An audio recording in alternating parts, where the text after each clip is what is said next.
get on iTunes. So these people, I don't know who they are. They rated it. So, but some people really, really, really liked it, and then some people they just absolutely hated it. But I just gathered from some of their comments. One, they just didn't like the style of music. That's it. But some of them intellectually couldn't understand. That's the music. it. And we need to talk about that in the next half hour. Steve Cole, I think. Steve Cole, the sax. That's the one I was trying to think of. Yeah, we're gonna listen. I want to hear the song that Lawrence wrote called "Galaxy." He tore the room up the night of my concert, and we had to bring some carpenters in to rebuild. So, set us up with the song "Galaxy." What's going on here? Well, Galaxy was just a song I wrote to help me get over depression, I say, or for lack of better terms, a period of mental weakness. Down in the dumps, you had to get up high. Yeah. So it was just a song. At first, it was just a really small skeleton of dreams and hopes. You know, I would listen to it, and it just made me feel like I was like in a galaxy. There, I didn't feel the things I was feeling in my life. I felt a lot of inadequacy. You know, like I wasn't capable of doing a lot of things. So I just went there to run away from. Wow. You know. Here you hear it. Galaxy, you be in praise. This is the Sir Walter Jones Show. ComEd presents the power of staying in the light. Having trouble juggling all your bills? Are you worried about the lights getting turned off? ComEd Care programs can help you keep the lights on. Care programs offer help to those facing financial hardships. All inquiries are confidential. To see if you qualify, visit ComEd.com/care or call 1-888-806-CARE. ComEd, powering lives. Grant amounts may vary while funds are available.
Sir Walter Jones. Who is it? Sir Walter Jones. What's his name? Sir Walter Jones. Whose show is this? Sir Walter Jones. Who is it? Sir Walter Jones. Say it again. Sir Walter Jones. Who you with? Sir Walter Jones. One more again. Sir Walter Jones. The Sir Walter Jones Show. Co-host Alvin Carter. We are a Christian talk show in where we tackle all the hot topics in a believer's walk. Wednesday is Music Business Night. We feature new and old artists. We talk about the music ministry in churches, choirs, musicians, music directors, etc. And we talk about publishing, record deals, ASCAP, etc. Sir Walter Jones. Who is it? Sir Walter Jones. What's his name? Sir Walter Jones. Whose show is Sir this? Walter Jones. Sir Walter Jones. Who is it? Say it again. That's it. One more again. This is the Sir Walter Jones Show. I'm Sir Walter. Actually, that song you just heard, the one after Galaxy, Lawrence Jones is playing lead guitar on that one, too. It just dawned on me. I remember. Yeah, that you're playing on that one as well. I remember that project. That was a fun project. We had about 13 songs on that. The Elaine Roberson project, one of my clients. You MD'd that whole project, man, and I'm just impressed on how fast you guys worked on it. I believe it was you. Let's see now. Set me up here. Marcus Kinsey. Oh, I piano. watched that boy grow up. Yeah, little Marcus. Yeah, he he grown man now. That's right, yeah. Victor Torres played bass. That's right. And Daryl Hall, Lil Man, played Little Man drums. on drums. Yeah. Wow. Yeah. And engineer, it was, you remember who engineered it? Probably was Philip. No. Philip Feaster, he mixed it, but Keys. Oh, Corey Keys. Corey Martin. Martin, yeah, he engineered it, and he did some color on it. He did some of the organ. Martin, I ain't heard Yeah. that name in a long time. Oh, absolutely, yeah, man. I've been out the loop too long. Oh, I had the greatest on that project. Man, I've I been had the gone greats. alone. But I tell you, man, that Galaxy, man, it took me into the Stellars. It did, didn't it? Yes. Yeah, and it don't Beyond matter. the Jupiter and Mars. Now, Lawrence, what did you do that on? Did you do that? Was it a contact project? Yeah, was it a Contact project? The strings I did in Contact. Yeah. Guitars, Pro Tools, everything else. The live instrumentation was in Pro Tools. Yeah. Outside of that, everything else, fake instruments. Fake instruments. Now you know. Outside of Logic. Sorry, guys. It's all fake. Now, but that's him playing it for real, though. The instruments might have been fake, but that's him It's playing. a real person. Right. Yeah. That's like telling a woman her weave ain't her hair. Hey, don't do that. Don't do it. It's mine. I Yeah, paid for it. Right. It ain't fake. You playing it, man. It's unbelievable. Lawrence, before we left to break, you were talking about how songs should affect you emotionally, and you said that when someone heard your songs on TuneCore, that there was some dislikes from some because they did not understand it. So of course they're not going to like it. Okay. For instance, when I listen to some opera music, some of it I don't understand, so I just turn it off. But the guy next to me is like, "Oh my God, that's the best song I've ever heard." But I think it's a 2-part thing. Like I think Galaxy, you can feel the emotion. So then, but without hearing the song, you feel something. And then when like every person that I like, at your concert, I told the story before I played.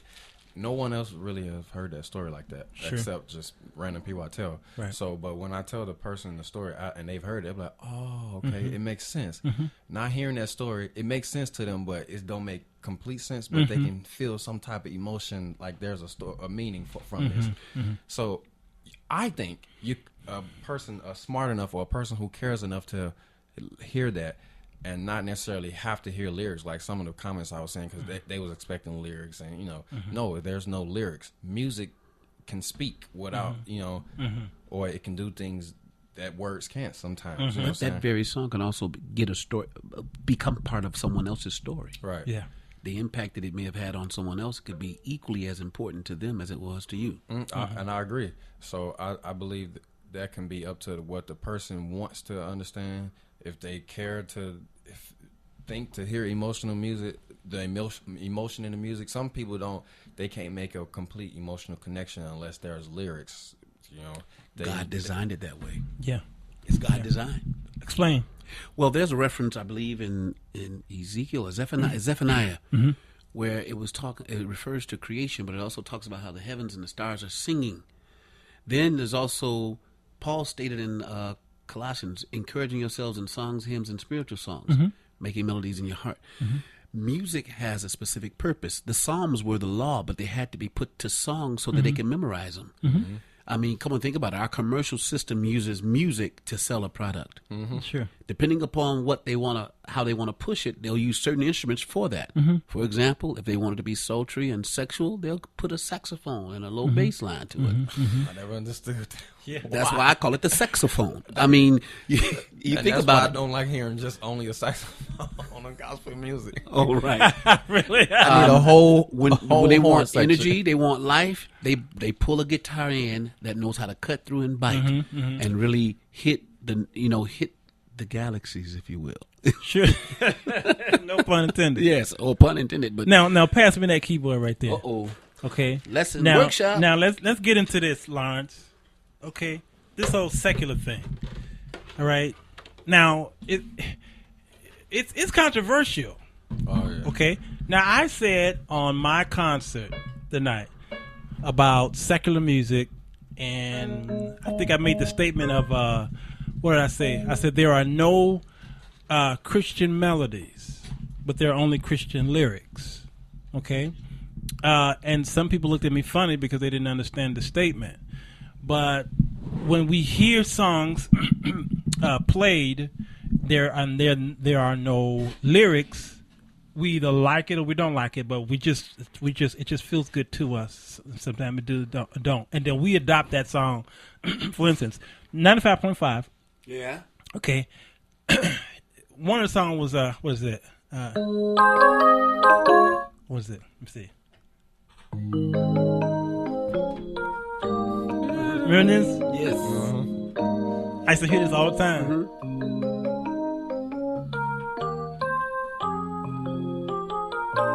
Yes. Then it goes.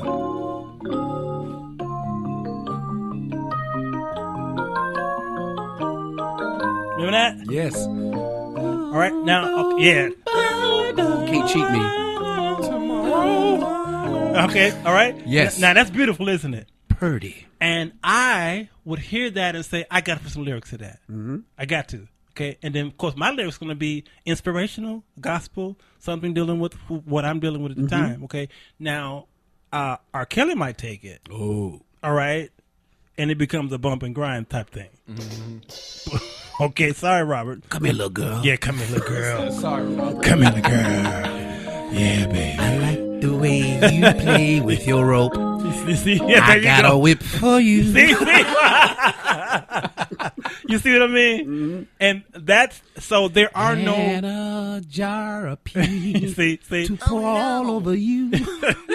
see, he'll go there, and you have to stop him in his track. Jerk my chain. Jerk my chain. But watch this. We did this example here. See if I can remember.